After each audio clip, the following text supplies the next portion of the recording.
Zainab bukan orang yang tidak baik akhlaknya, ibadahnya terpelihara, akhlaknya luar biasa, ya kan? Kalau karakter utama ya yang ada pada diri Zainab itu sudah dikenal dermawan, ya kan? Setiap harta yang datang kepada beliau hampir semuanya disedekahkan. Dia tidak mau menyimpan untuk dirinya, kecuali hanya sedikit untuk kebutuhan hidup saja, ya kan? Orangnya zuhud, tidak terikat hatinya dengan kehidupan dunia, ya kan? Dia ini ya, walaupun istri Rasul, dia biasa-biasa saja gitu. Orangnya taat perintah Allah, ya berarti dia sebenarnya termasuk dilibatkan dalam menghapus tradisi yang menganggap anak angkat sama dengan anak kandung. Menikahi istri anak angkat itu adalah bagian, kan dua belah pihak tuh Bu. Nabi seperti ini kira-kira karena di budaya ya, bagi Nabi saja berat lah menikahi karena perintah Allah tak. Zainab tentu berat juga dia, karena dia tahu juga kan. Berarti mereka ini berdua dan ditunjuk oleh Allah untuk merubah pikiran orang-orang Arab itu. Nah gitu. Jadi bukan hanya Nabi saja, Zainab pun ikut dilibatkan di situ, ya kan? Di pernikahan dengan Nabi itu menjadi bukti ketundukan, karena Allah yang perintah, ada ayatnya turun, ya kan? Kalau kita baca sejarah Israiliyat tentang Nabi Yusuf menikah dengan Zulekha, kan sebelum menikah dengan Zulekha itu Nabi Yusuf sudah punya istri. Lalu ada, ya kan? Dia kan anak angkat yang dijadi budak karena dibeli kan.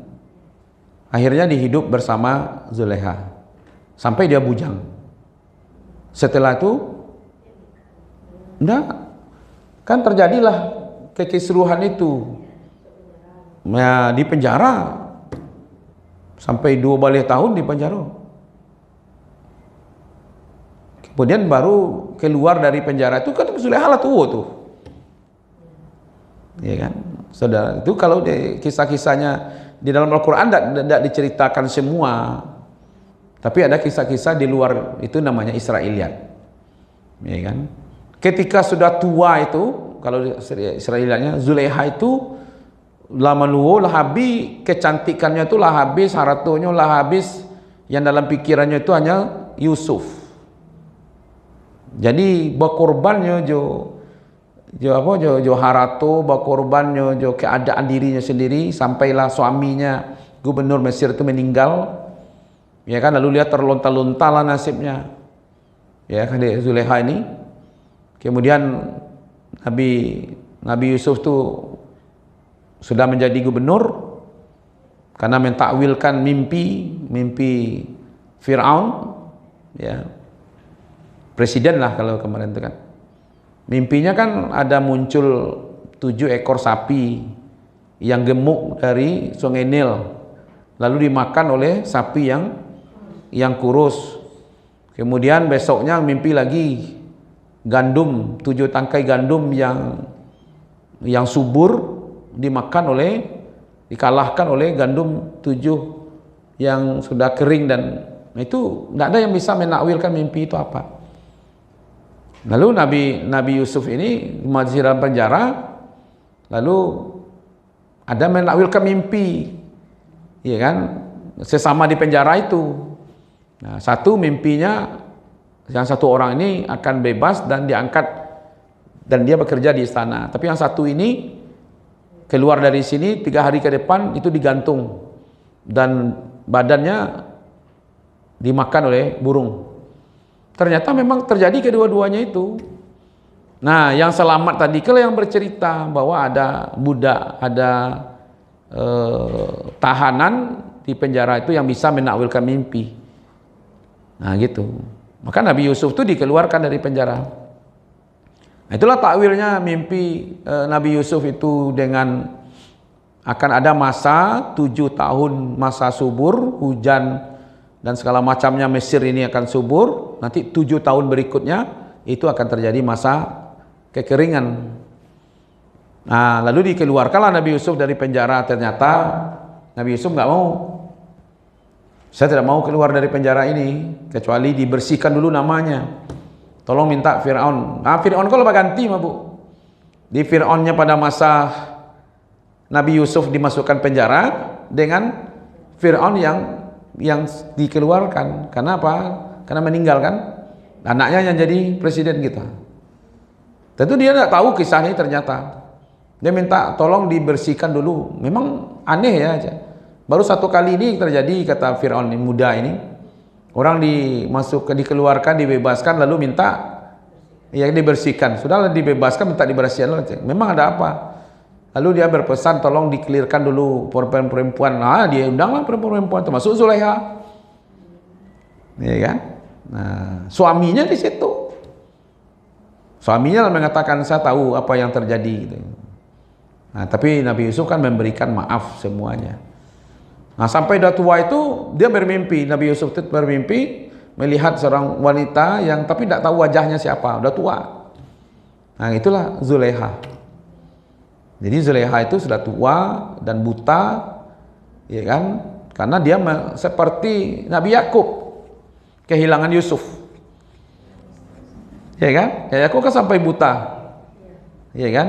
Nah, Zulaiha juga seperti itu, udah tua. Tapi dia jujur mengatakan kepada, dia bermimpi. Ternyata Zulaiha. Dalam mimpi itu katanya Allah memerintahkan Nabi Yusuf untuk menikahi Zulaiha. Istrinya bertanya kan, apa iya udah tua, udah buta gitu. Tapi ini perintah Allah. Kata istrinya ini, jangankan dengan orang tua, dengan anak gadis pun diperintahkan, saya akan terima saja. Kata istrinya kan, ikhlas loh istrinya tuh Bu. Tidak sama Zulaiha kini. Ya kan? Itu kisah Israiliyat tuh banyak seperti itu. Surah Yusuf.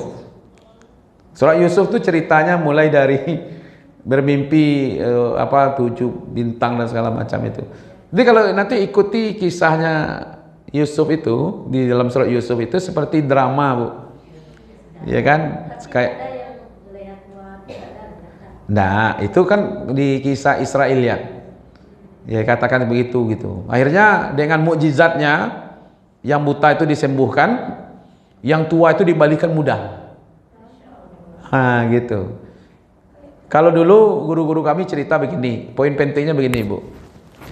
Ketika Zulaiha waktu itu masih mempercayai dewa-dewa Mesir kan, lalu dia mencintai Yusuf, dikejar-kejarnya lah Yusuf, sampai dia tidak mau dimasukkannya ke penjara dan segala macam.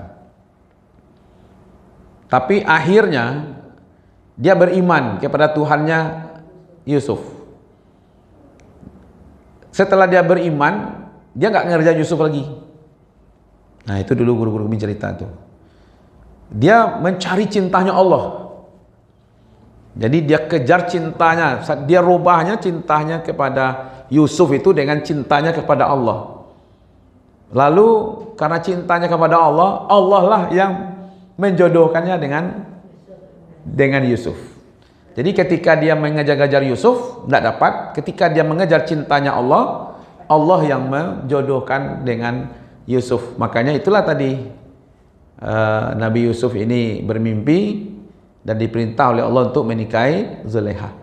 Ternyata Zulaiha yang dibawa ke istana itu sudah tua, buta, tidak terurus.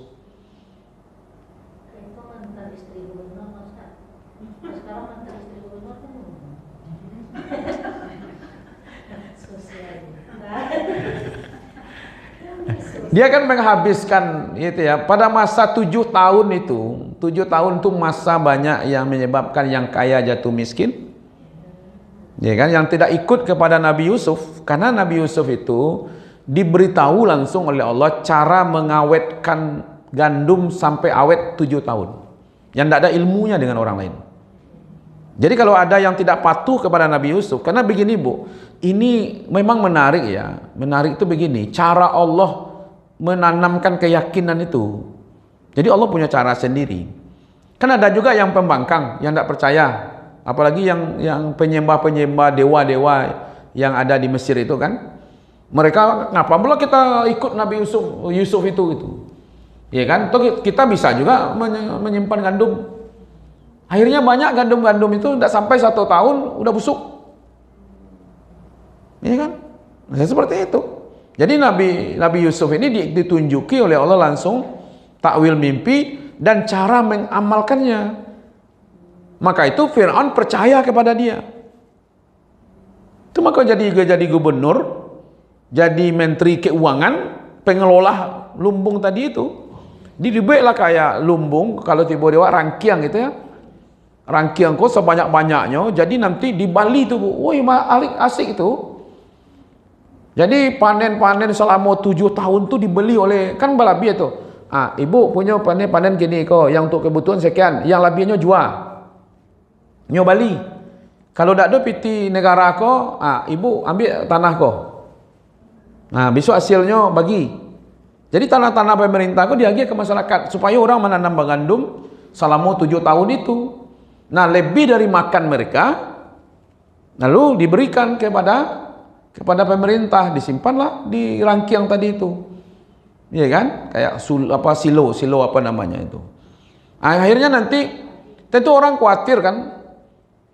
Jadi Fir'aun pun khawatir kalau dia agih-agih harta kekayaan negara ko, tapi kok rakyat ko tidak mau patuh lah.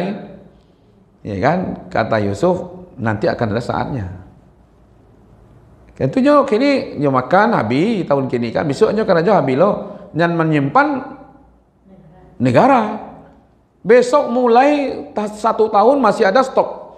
Tahun kedua habis stok. Tentu mereka butuh gandum. Yang miskin, yang budak-budak, kalau yang miskin dia orangnya tidak jadi budak umpamanya, maka dikasih gratis. Yang kaya sesuai dengan kekayaannya. Dulu kanlah dicatat mana yang store gandum, mana yang enggak gitu. Itulah diatur oleh Allah semuanya seperti itu. 7 tahun itu. Ini masa menyimpan, cara menyimpannya seperti ini, nanti kembalikan. Jadi orang-orang kaya itu nanti dia butuh gandum. Ya kan? Apa caranya dapat gandum? Yang tidak punya peti, tukar aja tanah. Balik tanah itu pemerintah balik. Yang tidak punya ame, ya ame, tidak punya uang dengan uang.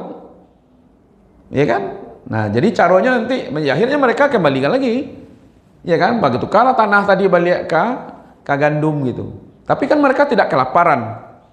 Tapi kalau dibiarkan saja seperti itu, disitulah peranan pemerintah untuk mengurus rakyatnya. Itulah yang menyebabkan mudahnya orang Mesir berubah keyakinannya dari menyembah dewa menjadi menyembah Allah. Nah, disitulah bentuk mujizat-mujizatnya Nabi Yusuf itu gitu. Nah, jadi orangnya dermawan, orangnya zuhud, orangnya tunduk, patuh, rendah hati, ya kan? Itu yang digambarkan kepada Zainab. Jadi memang ada rahasia Allah di sini sebenarnya, ya kan, bahwa pernikahan ini salah satu maksudnya adalah supaya orang Arab berubah pikirannya, tapi dengan praktek.